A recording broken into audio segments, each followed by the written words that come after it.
Salut les amis, on se retrouve pour une nouvelle vidéo où on va parler de ce match Paris Saint-Germain-Inter Miami et franchement quel régal. Victoire 4-0 des Parisiens face à l'Inter Miami de Lionel Pepsi. Donc une belle victoire 4-0 des Parisiens et avec une première période absolument monstrueuse où l'Inter Miami ne voit pas le jour. Donc ça c'est super intéressant déjà à relever. Donc voilà, la première période, l'Inter Miami ne touche pas le ballon du match. Il n'y a pas un seul tir de leur côté durant toute cette première période. C'est tout simplement un massacre, même si on voit quand même qu'entre les deux buts, il s'écoule quand même un bon moment où le PSG, je dirais, joue un peu avec sa victime, joue un peu avec sa proie.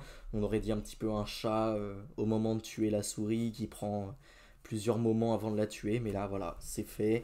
4-0 à la mi-temps. Enfin, il y avait rien à faire. Le PSG était juste beaucoup trop fort. Les amis, juste avant de continuer cette vidéo, je vous invite à vous abonner à la chaîne, c'est la meilleure chose que vous pouvez faire pour me soutenir.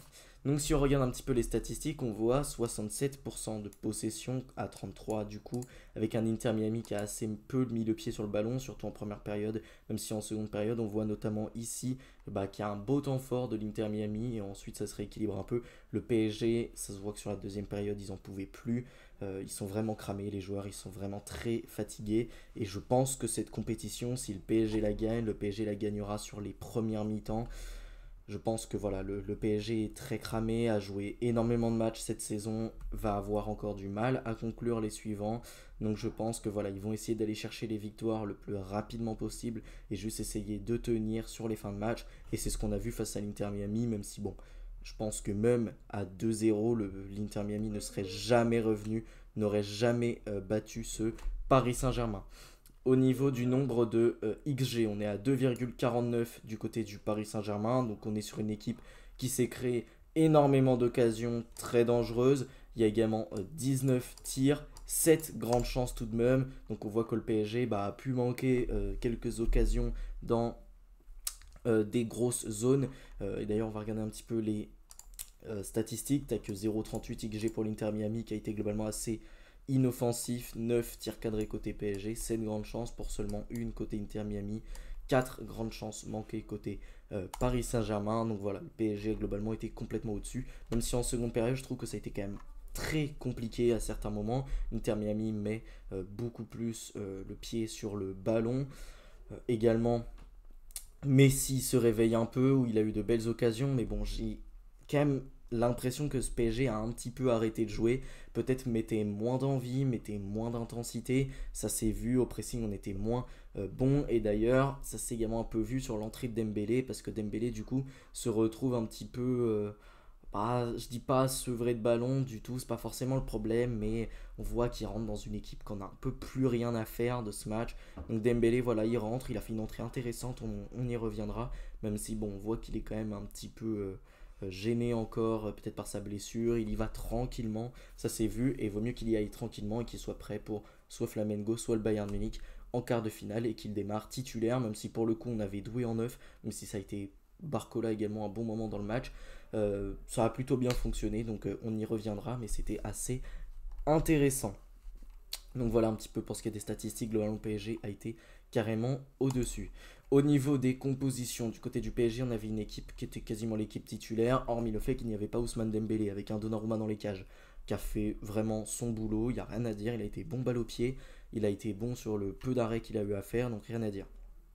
Nuno Mendes a été excellent, il a été encore une fois impérial défensivement, une occasion créée pour lui, un tir bloqué, 62 ballons touchés, 16 passes dans, 16 passes dans le dernier tiers, 4 passes longues précises. Bon, il a été une fois hors jeu, mais n'empêche qu'il a fait un très gros match, 2 tacles réussis, 2 actions défensives, 5 récupérations. Voilà, globalement, très gros match de la part de Nuno Mendes. La défense, Macho Marquinhos a été assez peu embêté. Ils ont été même pas tellement ils n'ont pas été tellement en vue parce qu'ils n'ont pas eu grand chose à faire et le peu qu'ils ont eu à faire ils l'ont très bien fait. Hakimi, buteur, alors malheureusement ça ne donne pas la passe D à Barcola parce qu'il a dû s'y prendre à 2 fois, mais n'empêche que Hakimi, encore une fois, très bon. C'est lui également qui sert Désiré Doué pour le troisième but. Il a été présent dans beaucoup d'occasions, dans beaucoup de mouvements. Il y a une occasion créée pour lui, 3 tirs cadrés, 2 grandes chances manquées tout de même, mais 80 ballons touchés, 9 touches dans la surface adverse, 2 dribbles réussis. et 4 passes dans le dernier tiers, très très fort, 2 passions précises. Maintenant ses centres, faut dire qu'il est toujours pas très bon dans le domaine, mais défensivement encore une fois assez imprenable, très très fort. Hakimi encore une fois absolument monstrueux.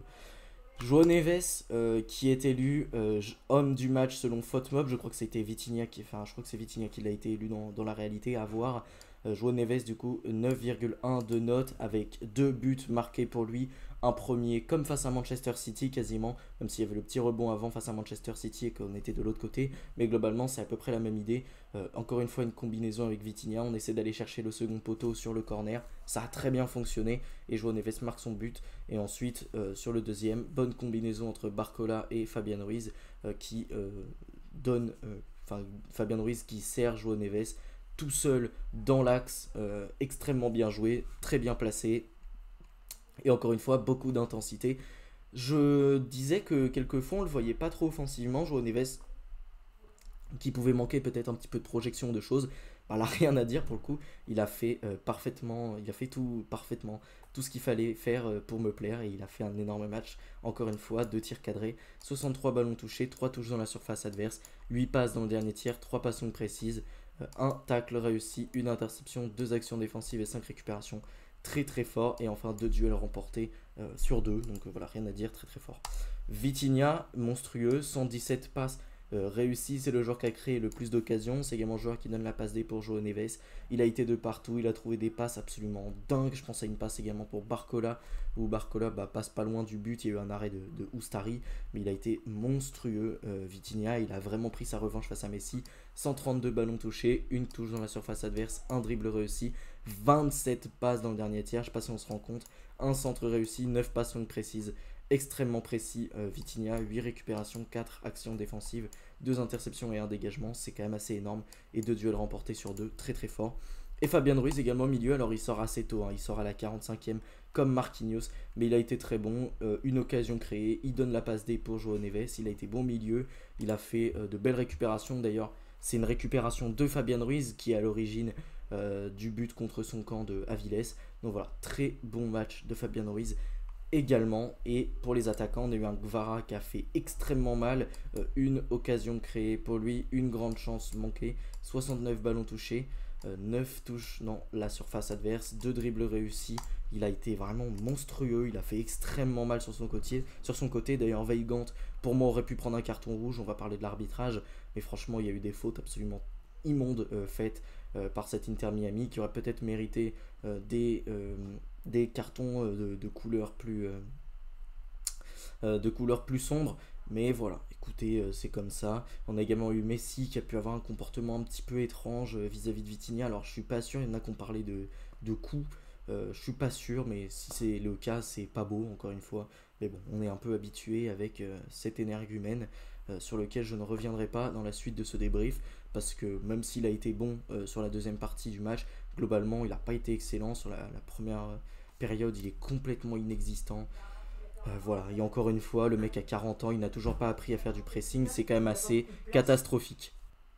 Désiré Doué qui fait un très gros match, bon 8 duels perdus tout de même, mais il y a quand même 3 occasions créées pour lui, il a donné des très bons ballons, il a fait mal dans ses prises de balles, surtout sur le côté gauche, sur le côté droit il a été un peu plus en difficulté, 83 ballons touchés, 4 touches dans la surface adverse. D'ailleurs sur le côté droit il a été un peu plus en difficulté, même si on parle quand même du fait qu'il est responsable d'un but, hein.